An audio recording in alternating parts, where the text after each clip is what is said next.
12th standard Maths, Chapter 7 Applications of Differential Calculus. Example 7.2. The temperature T in Celsius in a long rod of length 10 meter, insulated at both ends, is a function of length x is given by T equal to x into 10 minus x. Prove that the rate of change of temperature at the midpoint of the rod is 0. என்ன question கொடுத்துருக்காங்கன்னா ஒரு rod எடுத்திருக்காங்க சரிங்களா. ஒரு ராட்னா கம்பி மாதிரின்னு வச்சுக்கோங்க சரிங்களா. அதோட டெம்பரேச்சர் வந்து சப்போஸ் நம்ம அதை ஹீட் பண்ணணும்னு வச்சுக்கோங்களேன். ஸோ அதோட டெம்பரேச்சர் வந்து டீன்னு கொடுத்துட்டாங்க. அதோட லென்த் பார்த்தீங்கன்னா 10 மீட்டர். ஸோ இந்த ராடோட லென்த்து 10 மீட்டர்னு கொடுத்துட்டாங்க. Insulated at both ends. So ரெண்டு ஹெண்டுமே என்ன பண்ணியிருக்காங்கன்னா இன்சுலேட்னா கவர் பண்ணியிருக்காங்கன்னு அர்த்தம் சரிங்களா. ஸோ ஹீட் வந்து ரெண்டு சைட்லயும் வெளியில போகாத அளவுக்கு இன்சுலேட் பண்ணியிருக்காங்க. என்ன ஃபங்க்ஷன் கொடுத்துருக்காங்க, லென்த் வந்து எக்ஸ்ன்னு கொடுத்துருக்காங்க. அந்த இப்போ நம்ம ஒரு ஃபங்க்ஷனா எழுத போறோம், அதனால எக்ஸை வந்து லென்த்தை வந்து எக்ஸ்ன்னு கொடுத்துருக்காங்க கிவன் பை. ஸோ என்ன ஃபங்க்ஷன்னா T equal to x into 10 minus x. இதுதான் function.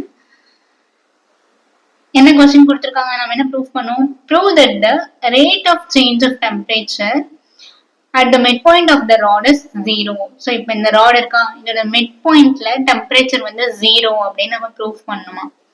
Rate of change of temperature, so temperature என்ன ஆகுது, சேஞ்ச் ஆக போகுதுன்னு சொல்றாங்க. அதோட ரேட் ஆஃப் சேஞ்ச் நம்ம கண்டுபிடிக்கணும்.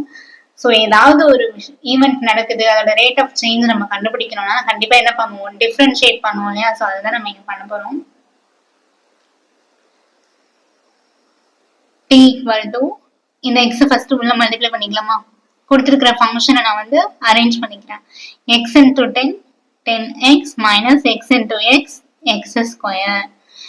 இப்போ என்ன பண்ணலாம்னா டி டேஷ் கண்டுபிடிக்கலாம் சரியா.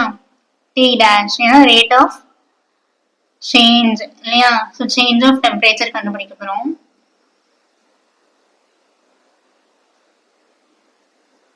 அப்ப டி டேஷ் கண்டுபிடிக்கணுமா. T dash, so T differentiate பண்ணா டி டேஷ் ஈக்குவல் டு 10ன்றது கான்ஸ்டன்ட் அப்படியே இருக்கும். அடுத்தது எக்ஸ் டிஃபரன்ஷியேட் பண்ண போறோம் சரியா. எக்ஸ் இன்டூ டிஎக்ஸ், எக்ஸை வந்து எக்ஸால டிஃபரன்ஷியேட் பண்ணா ஆன்சர் வந்து 1 சரியா. 1 minus x square இருக்கா, x power n into dx na formula n into x power n minus 1, n into x power n minus 1. இந்த n முன்னாடி வந்துரும், அதுக்கப்புறம் x, இந்த x அப்படியே போடணும், n minus 1. இங்க x n-க்கு பதிலா x square இருக்கா, so x square differentiate பண்ணும். 2x 2 minus 1, 2x power 2 minus 1 1,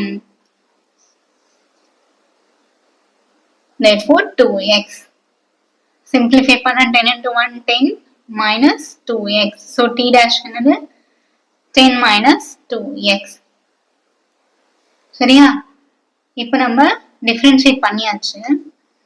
என்ன ப்ரூவ் பண்ண சொல்லியிருக்காங்க, prove that the rate of change of temperature at the midpoint of the rod is 0. So 0 னு answer வர வைக்கணும். எதை 0 னு வர வைக்கணும், midpoint of the rod. இப்போ இந்த ராடோட டோட்டல் லென்த் வந்து 10 னு கொடுத்துட்டாங்க. midpointனா என்ன பண்ணுவோம், நம்ம 2 ஆல டிவைட் பண்ணுவோமா. 10 divided by 2, so whole length of the rod வந்து 10 divided by 2 னா 5. அப்போ midpoint of the rod னா 5 னு அர்த்தம் சரிங்களா. சோ இதை எப்படி எழுதணும்னா at x equal to 5. ஏன் x க்கு 5 எடுக்கிறாங்கன்னா, கொஸ்டின்ல ஒரு வேர்டு கொடுத்திருந்தாங்களா, லென்த் x, அதனால லென்த் வந்து 5 னு இருக்கும்போது அந்த ராடோட டெம்பரேச்சர் என்ன ப்ரூவ் பண்ணணும், 0 னு ப்ரூவ் பண்ணணும் ஓகேயா. at x equal to 5, so t dash ல x க்கு பதில் நம்ம என்ன சப்ஸ்டிட்யூட் பண்ணணும், 5 னு சப்ஸ்டிட்யூட் பண்ணணும். 10 minus 2 into x க்கு பதில் 5. 10 minus 5 to 5 is 10. 10 minus 10 0. So t dash. T dash is equal to 0. So questionல கேட்ட மாதிரி midpoint of the rod. Rodோட midpointல அதனால இங்க 5 எடுத்துருக்கோம். 10/2. சரியா? midpointல temperature என்னவா இருக்கு? 0வா இருக்கு.